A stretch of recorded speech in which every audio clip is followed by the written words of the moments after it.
नमस्कार दोस्तों। आज मैं आपके लिए एक बेहद प्रेरणादायक कहानी लेकर आया हूं जिसका नाम है भक्त का भगवान पर विश्वास। यह कहानी हमें सिखाती है कि विश्वास और भक्ति का सही अर्थ क्या है और जीवन में सफलता पाने के लिए हमें किस तरह अपने विश्वास को स्थिर रखना चाहिए।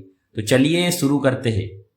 एक बार की बात है, एक भक्त था जो सभी देवी देवताओं की पूजा करता था। उसका मानना था कि हर देवी देवता की कृपा से ही उसका जीवन चलता है। एक दिन वह नदी पार करने के लिए नाव में सवार हुआ। बीच नदी में नाव में छेद हो गया और नाव में पानी भरने लगा। वह घबरा गया और चिल्लाने लगा, हे प्रभु श्री राम, मेरी रक्षा करो, मैं डूब रहा हूं। श्री राम जी ने उसकी पुकार सुनी और दौड़ पड़े। लेकिन तभी भक्त को एक ख्याल आया, श्री राम जी तो हनुमान जी के जरिए ही कार्य कराते हैं, क्यों न मैं हनुमान जी को ही पुकार लूं। तो उसने पुकार लगाई, हे पवन पुत्र हनुमान, मेरी रक्षा करो, मैं डूब रहा हूं। श्री राम जी वापस लौट गए और हनुमान जी भक्त की मदद के लिए चल पड़े। लेकिन जैसे ही हनुमान जी नदी के पास पहुंचे, भक्त को फिर और कुछ सूझा। उसने सोचा, अरे हनुमान जी तो शिव जी के परम भक्त है, क्यों न सीधे शिव जी को ही पुकार लूं।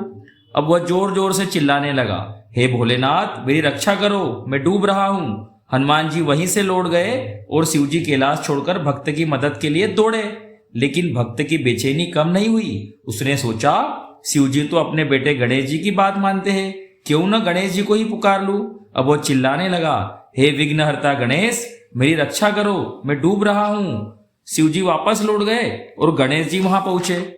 लेकिन गणेश जी का व्यवहार बड़ा ही अजीब था। उन्होंने भक्त को बचाने के बजाय नाचना शुरू कर दिया। भक्त यह देखकर चौंक गया और चिल्लाया, गणेश जी, आप नाच क्यों रहे हो? मैं डूब रहा हूं और आप तो नाचने में लगे हो। गणेश जी मुस्कुराए और बोले, अरे मूर्ख, तू भी तो यही करता है, मेरी मूर्ति बनाता है, पूजा करता है और फिर मुझे नदी में डुबोकर नाचने लगता है। आज वही कर रहा हूं जो तू करता है। यह सुनकर भक्त की आंखें खुल गई। उसे समझ में आ गया कि उसका अस्थिर विश्वास ही उसकी सबसे बड़ी समस्या है। सच्ची भक्ति एक ही ईश्वर में अडिग विश्वास करने में, न कि हर बार देवताओं को बदलने में। यह सोचते हुए उसने प्रार्थना की और ईश्वर पर अपना संपूर्ण विश्वास रख दिया। तभी चमत्कार हुआ और नाव किनारे पहुंच गए। यदि हम हर समय अपने विश्वास को बदलते रहेंगे तो हमें कभी भी सच्ची शांति और सफलता नहीं मिलेगी। एक ही ईश्वर पर अडिग विश्वास और समर्पण हमें कठिन से कठिन परिस्थितियों से भी उबार सकता है। दोस्तों, इस कहानी से हमें यह सीखने को मिलता है कि अस्थिर विश्वास और भक्ति हमें कभी भी सच्ची सफलता नहीं दे सकते। सच्चा विश्वास और समर्पण ही जीवन में चमत्कार लाते हैं।